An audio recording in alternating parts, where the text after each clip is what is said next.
500 কোটি মানুষের দৃষ্টি এখন গাজার দিকে।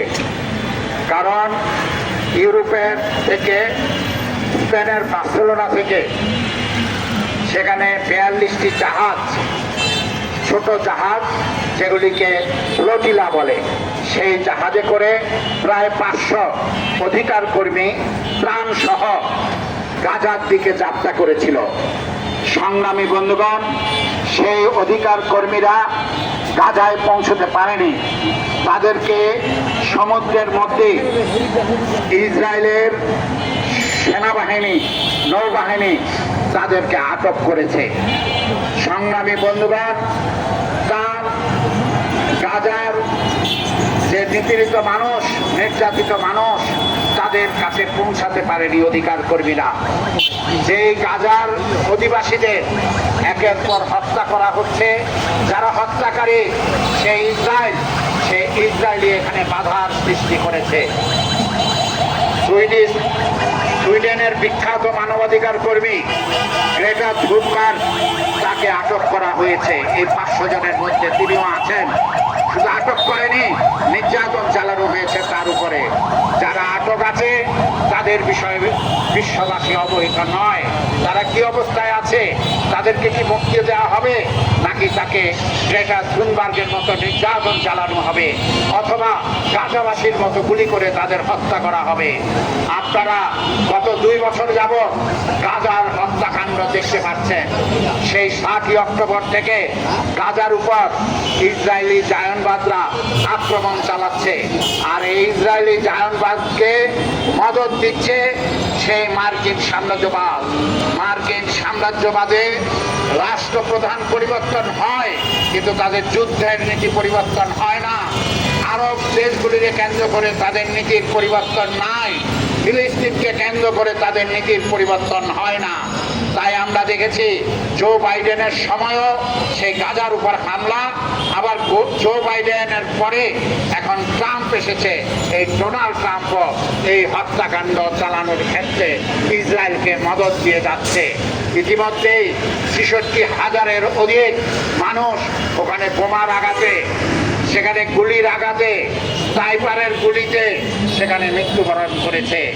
সংগ্রামী বন্ধুগণ, প্রখ্যাত সাময়িকী ল্যান্সেট তারা রিপোর্ট দিয়েছে, যে মৃত্যুর হিসাব আমরা পাই তার থেকে অনেক বেশি মৃত্যু সেখানে ঘটছে। কারণ যারা অনাহারে মৃত্যুবরণ করছে, বিনা চিকিৎসায় মৃত্যুবরণ করছে, অপুষ্টিতে ভোগে ধীরে ধীরে মৃত্যুর দিকে ধাবিত হয়েছে, তাদের হিসাব আমরা পাই না। এই 66,000 যে মৃত্যুর হিসাব আমরা পাই, তার 5 গুণ মৃত্যু বাস্তবে সেই গাজাতে হয়েছে। সংগ্রামী বন্ধুগণ, ছোট্ট একটি অঞ্চল গাজা উপত্যকা, বাংলাদেশের সবচেয়ে ছোট জেলা নারায়ণগঞ্জ, সেই নারায়ণগঞ্জ জেলার প্রায় অর্ধেক সেই গাজা উপত্যকা। সেই গাজা উপত্যকার উপর অব্যাহত হামলা সেই ইসরায়েল চালিয়ে যাচ্ছে। বিশ্বের জাতিসংঘ সহ বিশ্বের কোনো দেশের কথা তারা শুনছেন না, তারা কেবল হত্যাযজ্ঞই চালিয়ে যাচ্ছে। সংগ্রামী বন্ধুগণ, আপনারা এবার জাতিসংঘের সাধারণ অধিবেশনে দেখেছেন, ওই খুনি নেতানিয়াহু যখন বক্তব্য রাখছেন, সবাই সভা বর্জন করে বেরিয়ে গিয়েছে।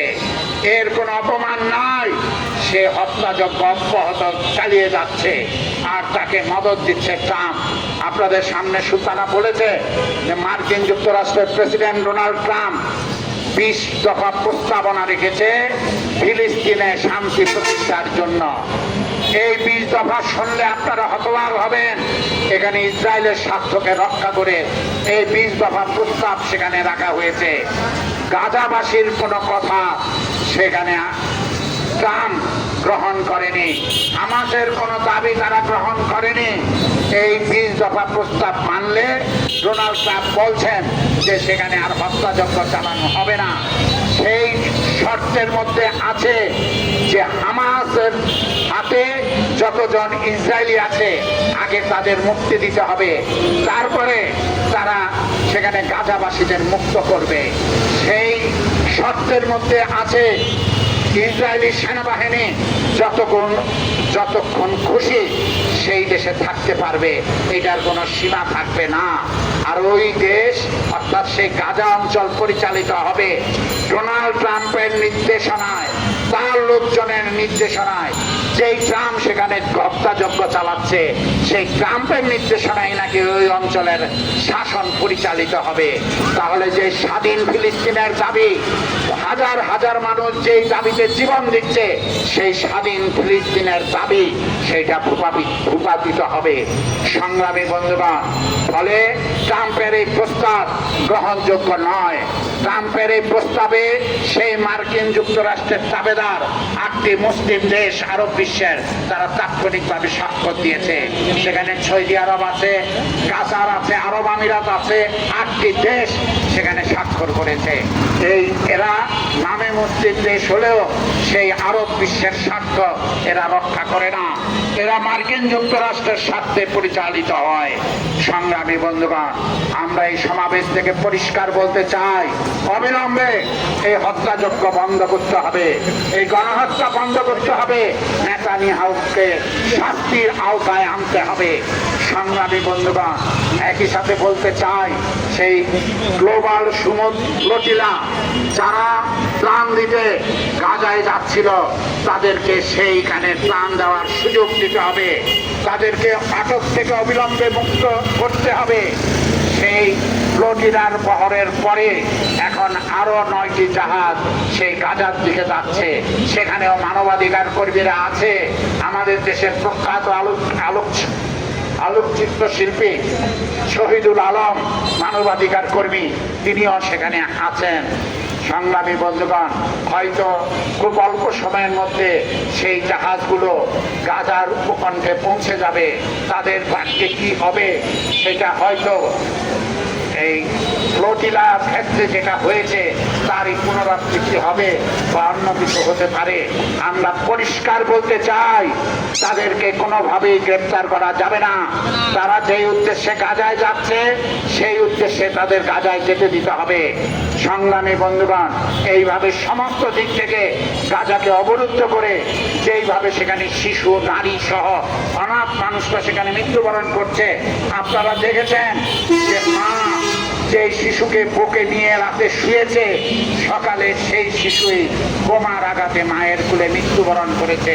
কোন শিশুর নিরাপত্তা সেখানে নাই। আহতরা হাসপাতালে গিয়েছে চিকিৎসা নিতে, সেই হাসপাতালেও বোমা বিস্ফোরণ করা হয়েছে, ইসরায়েল আক্রমণ চালিয়েছে, ফলে কেউ সেখানে নিরাপদ নাই। সংগ্রামী বন্ধুগণ, আমরা পরিষ্কার বলতে চাই, সেখানে যে গ্লোবাল ফ্লোটিলা যাচ্ছে গিয়েছে, সেই গ্লোবাল ফ্লোটিলার সাথে আমরা একাত্মতা প্রকাশ করছি। যেই 9টি জাহাজ এখনো আসছে তাদের সাথে আমরা একাত্মতা প্রকাশ করছি। আমরা গাজার সংগ্রামী মানুষ, ফিলিস্তিনের মুক্তিকামী মানুষ, হামাস সেখানে যে লড়াই চালাচ্ছে তাদের সাথে একাত্মতা প্রকাশ করছি। আমরা বলতে চাই, ট্রাম্পের উদ্দেশ্যে বলতে চাই, অবিলম্বে সেই প্রস্তাবনার মধ্যে সংশোধন আনুন। ফিলিস্তিনের স্বার্থ, গাজাবাসীর স্বার্থ, হামাসের বক্তব্য সেগুলিকে হিসাবে নিয়ে তারপর প্রস্তাবনা তৈরি করুন, শান্তি প্রতিষ্ঠা করুন। একটা স্বাধীন ভূখণ্ডের মানুষকে পরাধীন করার যে চক্রান্ত, যে প্রস্তাব, এইটা বিশ্ববাসী গ্রহণ করবে না। সংগ্রামী বন্ধুগণ, আমরা আজকে বাংলাদেশের সমাজতান্ত্রিক দল বাসদের পক্ষ থেকে এখানে সমবেত হয়েছি। সেই 7ই অক্টোবরের হামলার সময়কাল থেকে আমাদের দল, বাংলাদেশের সমাজতান্ত্রিক দল বাসদ, আমাদের জোট, বাম গণতান্ত্রিক জোট সহ বাংলাদেশের যারা ফিলিস্তিনের মানুষের স্বাধীনতা চায় সেই মানুষ ঐক্যবদ্ধভাবে আমরা বিভিন্ন কর্মসূচি পালন করছি। আমাদের কর্মসূচি আসবে। আজকে যারা এখানে উপস্থিত হয়েছেন, আমাদের বক্তব্য